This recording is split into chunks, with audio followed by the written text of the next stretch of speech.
Ipcress File, kind of the anti-James Bond. You want to get us started?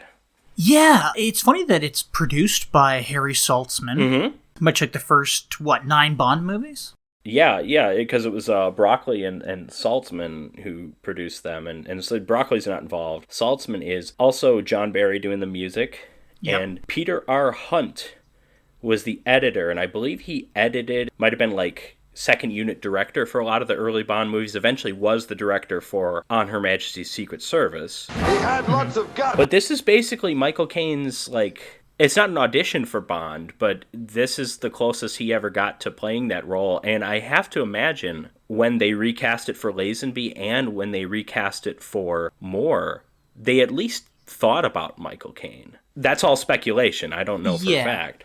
He's not as suave or as polished as Sean Connery. In some ways, he's more so, though. He's a gourmet. Yeah, he's into fine cooking and stuff, yeah. And poetry and literature, and he likes listening to music, He's got the great fashion sense. Again, comparing it to the James Bond movies, which we will. I mean, it's inevitable. This is the same year that Thunderball comes out. It has the sexuality. It has a lot more subtlety to it. Like the James Bond sexuality, those films are overtly sexual. I mean, there's a famous tweet, new James Bond movie. James, you have to overcome your generational trauma in order to pursue the post-colonialist agenda or something. And then it says, old James Bond movie, hello, my name is Rebecca Ass. And there's truth to that, you know? What's Bond doing? I think he's attempting re-entry, sir. There is truth to that. I mean, this doesn't have the Rebecca Ass type stuff, but it has all the other things.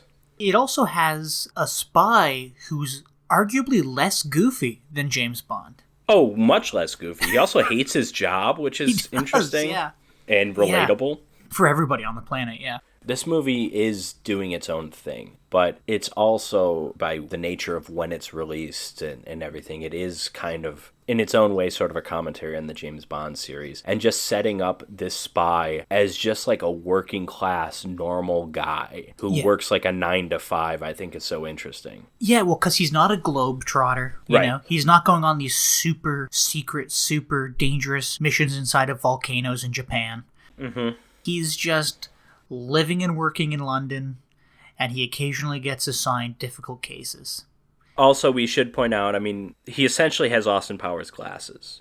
Yeah. And Austin Powers primarily took inspiration from the James Bond series, certainly with Dr. Evil and all sorts of plot machinations and stuff. But there's definitely a Palmer influence as well that's reflected in... They got Michael Caine, basically, to do an exaggerated elderly Harry Palmer in Goldmember. Yes, yeah.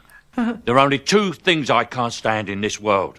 People who are intolerant of other people's cultures, and the Dutch.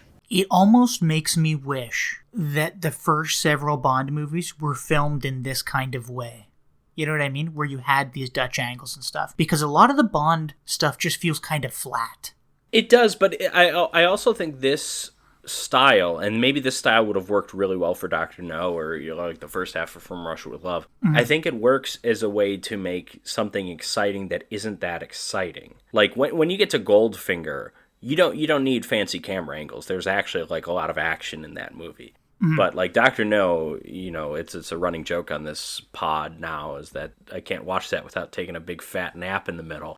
But like I think Dr. No could have probably benefited from this kind of style. I do agree with that. But I think by the time we're getting to the mid 60s, I think Bond doesn't need this. But a movie like this does, because there's really not a lot of action. This is more Tinker Tailor Soldier Spy than it is Mission Impossible, you know. Yes, exactly.